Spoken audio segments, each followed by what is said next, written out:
ጽጌና ሩትዬ በቲክቶክ አንድ ላይ መጡ።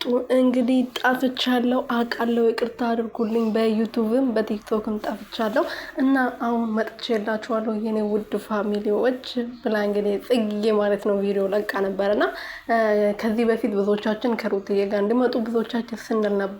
በተለይ ደግሞ ከአብርሽ ጋር ከተጣሉ በኋላ ከጽጌ ጋር መጥቶ ቢሰሩ ደስ ይለኛል እኔ ማለት ነው። እነዚህ ማን ነው ወንዶች ምናምን ቀርቶ እንደዚህ ፕራንክ እየተሰራሩ ከጽጌ ጋር ቢሰሩ እኔ ደስ ይለኛል ማለት ነው። ግን ያው ቪዲዮ ሲሰራ ሴትና ሴት አንድ ላይ ሲሰራ ብዙም ላይታይ እይታ ላይኖረው ይችላል።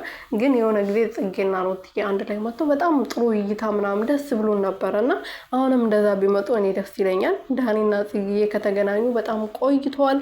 ሜሮን እንግዲህ ትላንት መታ ደግሞ ከሄርሜላ ጋር ሄርሜላን ልኳን ልታስገባልን ነበረ።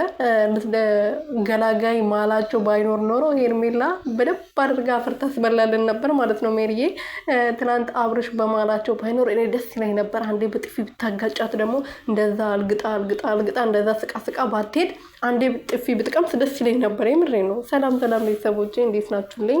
እኔ ያለው ፈጣሪ የተመሰገነ ይሁን። በያላችሁበት ሰላማችሁ በዚህ ትርፍርፍ ይበልልኝ የኔ ውድና ወርቅ የሆናችሁ ፋሚሊዎቼ። እንግዲህ ትላንት ማታ ሜሪ እንዳያችኋት ነው ቪዲዮ በጣም የሚያዝናና ነበረ።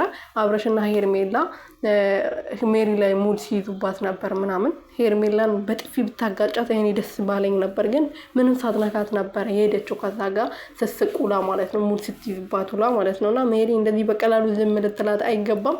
ብቻውን ልታገኛ አንዴማ በጥፊ ልትላት ይገባል። የምሬ ነው። ልኳን ብታስገባት ወይ እንዴት እንደምረካ ማለት ነው።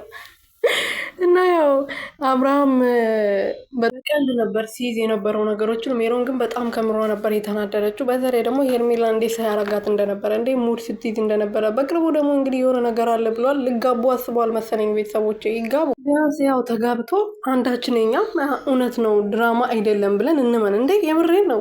እኔ እኮ አንዳንዴ ማለት ነው የሚያረጉት ነገር ዛሬ ሌላ ነገር ነገ ሌላ ነገር ይዞ ሲመጡ ድራማ እየመሰለኝ ነው። ግን ይሄ ሁሉ አመት ወደ 2 አመት እየሄደ ነው። 1 አመቱን ጨርሶ ማለት ነው ድራማው።